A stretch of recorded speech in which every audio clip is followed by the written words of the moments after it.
तरह की लाभकारी और कल्याणकारी योजनाएं चल रही हैं। इन योजनाओं से एक बड़ी संख्या में लोग भी जुड़े हैं जो लाभान्वित हो रहे हैं। ऐसे ही अगर आप भी किसी योजना के लिए पात्र हैं तो आप आवेदन कर सकते हैं, जैसे कि प्रधानमंत्री किसान सम्मान निधि योजना।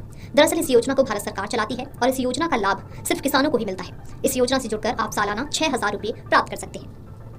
सरकार द्वारा किसानों के लिए पीएम किसान सम्मान निधि योजना चलाई जा रही है। इस स्कीम का उद्देश्य किसानों की आर्थिक सहायता करना और आमदनी दुगनी करना है। इस स्कीम के तहत किसानों को 6,000 रुपये दिए जाते हैं। इस स्कीम का पैसा सीधा किसानों के खाते में आता है। लेकिन क्या आप जानते हैं कि आपके साथ बतौर लाभार्थी फ्रॉड हो सकता है और आपके अकाउंट खाली हो सकते हैं? आइए आपको इस बारे में बताते हैं। ठगी करने वाले किसानों के मोबाइल पर ई-केवाईसी करवाने के नाम पर ठगी करते हैं, जिनमें सबसे पहले लाभार्थी के मोबाइल नंबर पर एक मैसेज भेजा जाता है। इसमें एक लिंक भी दिया होता है। साइबर ठग किसानों को डराने वाला मैसेज भेजते हैं, जिसमें दिए गए लिंक पर क्लिक करके ई-केवाईसी कराने के लिए कहा जाता है और ना करने पर आपका नाम योजना से हटाने की धमकी दी जाती है। ऐसे में किसान बिना सोचे समझे इस लिंक पर क्लिक कर देते हैं। इससे उनका मोबाइल हैक कर उनके खाते में सेंध लगा दी जाती है। ऐसे में ध्यान रहे कि मैसेज की जगह जालसाज आपको कॉल भी कर सकते हैं। इस ठगी से बचने के कुछ तरीके हैं, जैसे कि जब भी आपके मोबाइल पर ऐसा कोई मैसेज या कॉल आती है जिसमें आपको ई-केवाईसी या किसी दूसरे काम को करवाने के लिए कहा जाता है, तो उस पर विश्वास करने से पहले उसकी जांच कर लें।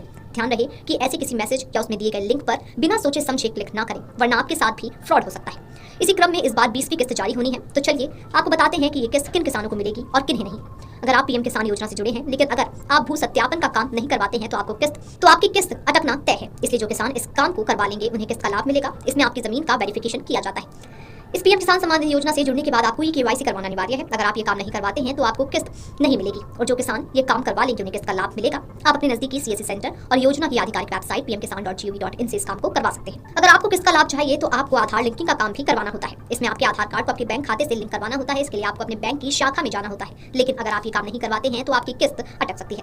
बताए गए तीनों कामों के अलावा भी एक काम है जिसे करवाना जरूरी है। इसमें आपको अपने बैंक खाते में डीबीटी का ऑप्शन ऑन करवाना होता है। अगर ये ऑन नहीं होता है तो आपकी किस्त अटक सकती है। पीएम किसान सम्मान निधि योजना की हर किस्त को 4 महीने के अंतराल पर जारी किया जाता है। 19वीं किस्त फरवरी महीने में जारी की गई थी, वहीं फरवरी के 4 महीने के बाद जून का महीना आ रहा है। इस कारण संभावना व्यक्त की जा रही है कि आने वाले जून महीने में भारत सरकार इस योजना की 20वीं किस्त जारी कर सकती है। वहीं देश में कई किसान ऐसे हैं जिन्हें इस बार 20वीं किस्त का लाभ नहीं मिलेगा।